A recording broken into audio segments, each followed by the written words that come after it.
Hey everyone, it's May and welcome back to my channel. In these study abroad reflection videos, I'm going to be going over every aspect of my time in Paris, France with ISA, the program that I studied with, from academics to travel to housing, you name it, to hopefully give you guys a better idea about what it's like to study abroad for those of you who are interested or who are already planning to go.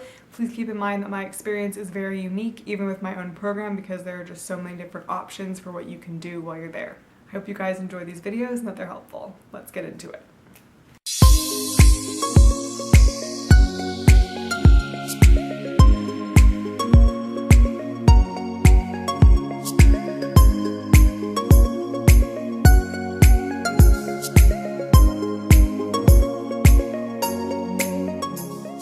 So today I'm going to be telling you guys all about my homestay experience.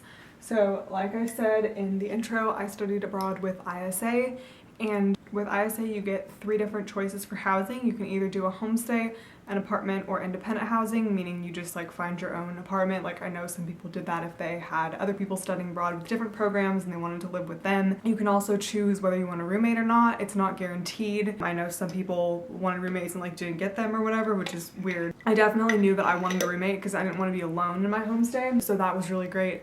And my roommate and I ended up just getting along super well. I think there was like a little questionnaire for like generally what you wanted out of your experience, like do you go out a lot, do you smoke, do you want to learn the language, blah blah blah, just like general questions to try to like match you up with someone else in the program for a roommate. I also knew that I wanted to do a homestay from the get-go because I definitely wanted that like full immersive cultural experience. It's crazy because like you don't know, like you're just like, you put homestay, but that could mean anything. Like it could be a family, it could be a single person, it could be a couple. Like you don't know anything and like what the living environment's going to be like. So that was really nerve-wracking waiting for that.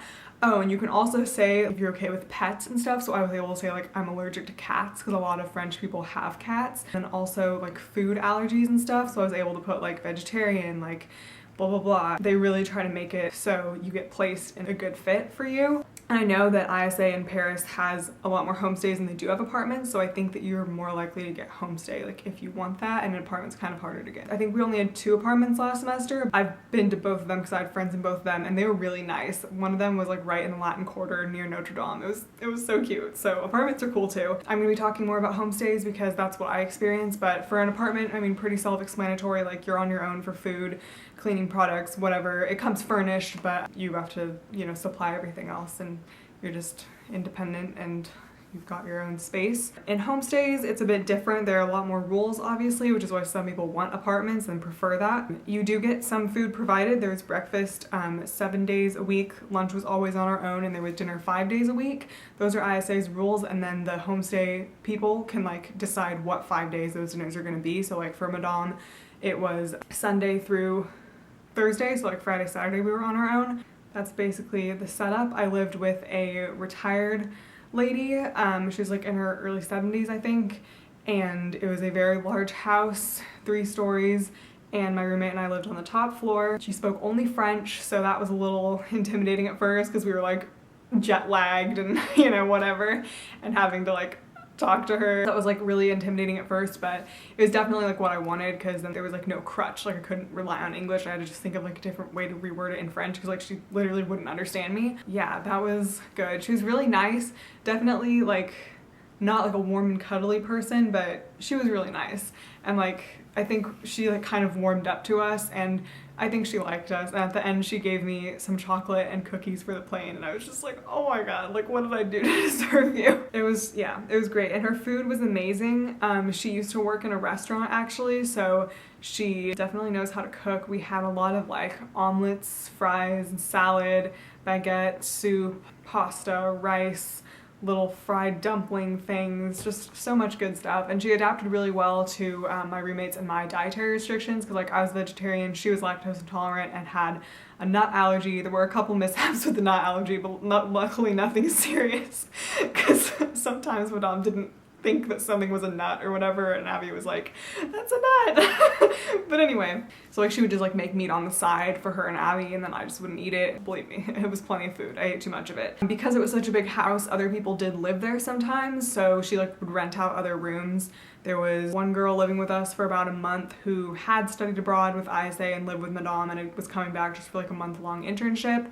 There was a girl who lived in the studio apartment attached to Madame's house. So we saw her sometimes if we were friends with her, Alex, if you saw her in the vlogs. But she like wasn't technically in the house, but she still like paid Madame rent and stuff. And then toward the end, a family moved in, which was a little inconvenient because we had to share the bathroom. So they were like on our floor. And so I had kind of been struggling with like personal space all semester because I'm someone who needs like a lot of alone time and a lot of recharging time. And I'll be talking more about this in like my final reflection video, but it was just really hard once they got there because I felt like now like my floor wasn't even my space anymore, and like the bathroom wasn't my space anymore, and I had to be like, oh my gosh, okay, like I have to hurry getting ready because they're gonna be here. I have to hurry with my shower. I needed to shower, but they were in there. It's just, yeah. Madame like told us like, oh, like you can use the bathroom on the second floor, but it was like, but my stuff's in this bathroom and they're in there showering, so how am I supposed to take it out and go in there if they're showering? Like it was a nice sentiment, but it doesn't work when you have to shower and all your products are in the bathroom. Anyway, I'm getting off topic, I digress. The family was really nice. It was just like not an ideal situation to have to share a bathroom with 5 people. It's just like overall, I'm glad that I did the homestay. Like it's definitely what I wanted out of this experience, but like if I can help it, I'm never gonna do it again because it was really hard not feeling like it was my space, because I mean, you're living in someone else's house and like, yeah, like you have your own room, but, and it was nice like to be cooked for, to be cleaned up after. Like she literally wouldn't let us do the dishes. Like she like ran it like a restaurant. She's like, leave it here, I'll take care of it. I know where everything goes.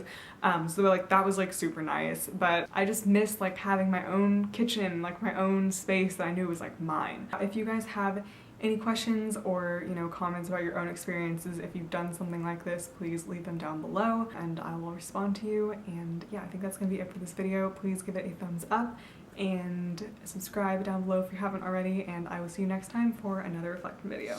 Bye.